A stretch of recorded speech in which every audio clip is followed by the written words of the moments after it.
Most City Skylines maps get chosen for one of two reasons. They look good, or they offer a lot of buildable land. But if the goal is to build a believable region of small towns, those aren't necessarily the things we should be looking for. Terrain, outside connections, water, resources, and even the amount of buildable land can shape how the region develops long before the first road goes down. So before we start building anything, we're going to find a map that gives us something City Skylines doesn't usually encourage: room to grow and reasons to stop. This is the Realistic Small Town Guide to City Skylines 1, a step-by-step series about building a region of believable small towns while still working through the game's normal progression. We're starting with a fresh save, no custom map, no unlocked progression, and for the core series, we're staying inside the standard 9-tile limit. The goal isn't to keep one tiny town frozen in place. Our first settlement will need to grow into a regional hub as the game unlocks larger services and higher population milestones. But once that foundation is established, future growth doesn't have to keep piling into the same town.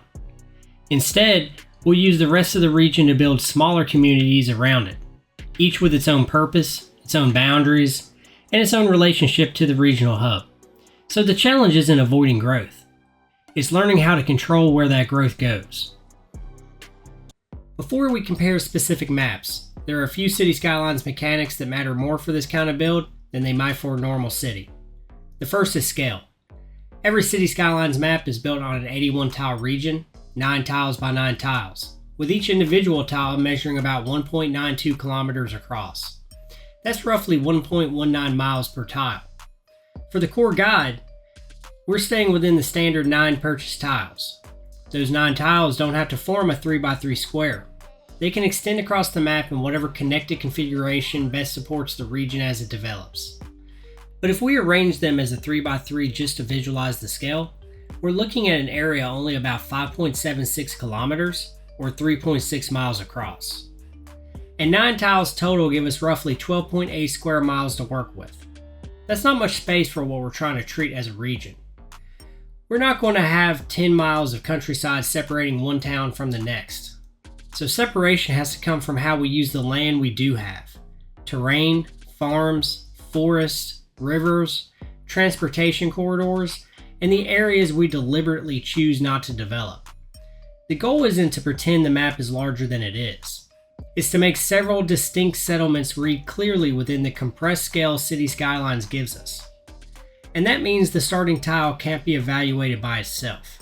We have to think about where those remaining tile purchases can take us, what geography they open up, and whether that footprint can support a regional hub, smaller surrounding communities, and enough undeveloped land to keep those places visually separate.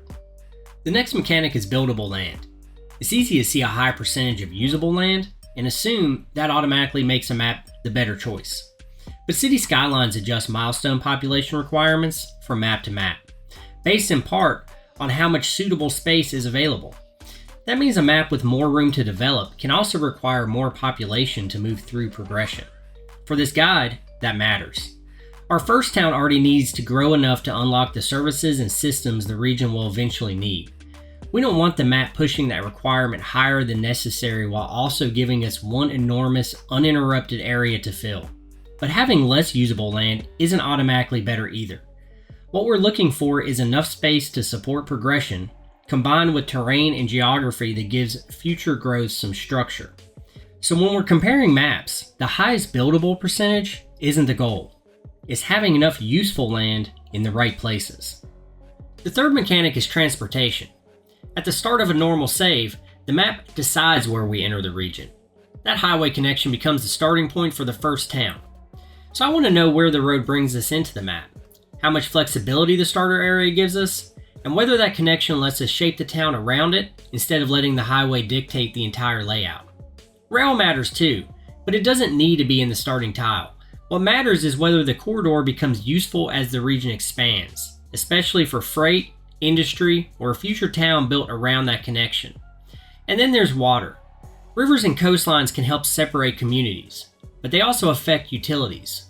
Flow direction, intake placement, and sewage discharge all matter before we commit development to the wrong side of the system. So for transportation, I'm looking for a starting connection that works now and infrastructure that gives the region better options later. And finally, resources. Fertile land, forests, ore, and oil can give future communities a reason to exist beyond simply adding more population. They can suggest where agricultural, industry, or a smaller satellite town might naturally develop as the region expands.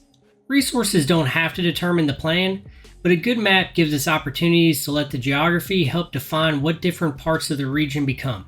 Once those mechanics check out, the next question is what kind of geography we actually want to build around. There isn't one perfect map shape for a small town region. Different terrain creates different opportunities and different constraints. The first map type is the valley and ridge maps. Mountains, elevation changes, rivers, and narrow corridors can divide the region into distinct pockets of usable land. The advantage is that the geography creates boundaries for us. The trade-off is space. If the terrain becomes too restrictive, the first town may struggle to grow enough to support normal progression. So we're looking for constraint, not confinement. The second map type is the agricultural or open corridor. These maps usually give us more usable land, with separation coming from things like farmland, forests, rivers, or transportation corridors instead of major terrain barriers. That creates flexibility, but it also requires more discipline. Nothing physically stops us from zoning straight across an open field and connecting two towns into one continuous development. So on this kind of map, undeveloped land has to be treated as part of the regional structure, not simply as empty space waiting to be filled. The third map type is the coastal or fragmented maps. Coastlines, islands, inlets, and narrow land connections can create extremely clear settlement boundaries. A town on one side of the water can read as completely separate from another community only a short distance away. But fragmentation can go too far. If too much of the 9-tile footprint is consumed by water or inaccessible terrain, we may end up with multiple interesting places to build, without any one of them being large enough to carry the regional hub. And that's really what we're evaluating with all three map types. We're not looking for the prettiest terrain or the map with the most open land. We're looking for geography that gives us enough room to progress while still giving future communities believable reasons to remain separate. Now we can apply those ideas to a few actual maps. Wolf Creek is a good example of useful constraint. The surrounding ridges and valleys create obvious places where development can stop, while the starting area still gives us enough workable land to establish a larger town. The highway connection brings us into a usable part of the map. Water is immediately available, and rail becomes accessible with only a small amount of expansion. For a small town region, that gives us strong natural boundaries without completely restricting where growth can go. Green Peaks approaches the same problem differently. Here, the waterways do much more of the work. They divide the landscape into recognizable areas that could support separate communities, while still leaving enough usable land for the first town to grow through normal progression. That makes the regional structure easy to read, but it also means every tile purchase matters. Water and terrain consume part of the footprint, so we have to make sure the land we're buying actually helps the region develop. Then there's Woodgarden. At first glance, it has several things that look appealing for this kind of build. Open land, rivers, and plenty of natural separation. But once we start looking at the 9 tiles we can actually purchase, that separation becomes much more restrictive. A significant amount of the footprint is consumed by water. The usable areas become increasingly fragmented. That doesn't make Woodgarden a bad map. It just means the geography is asking us to accept more limitations than we may want for a small town regional build. And that's the point of comparing these maps.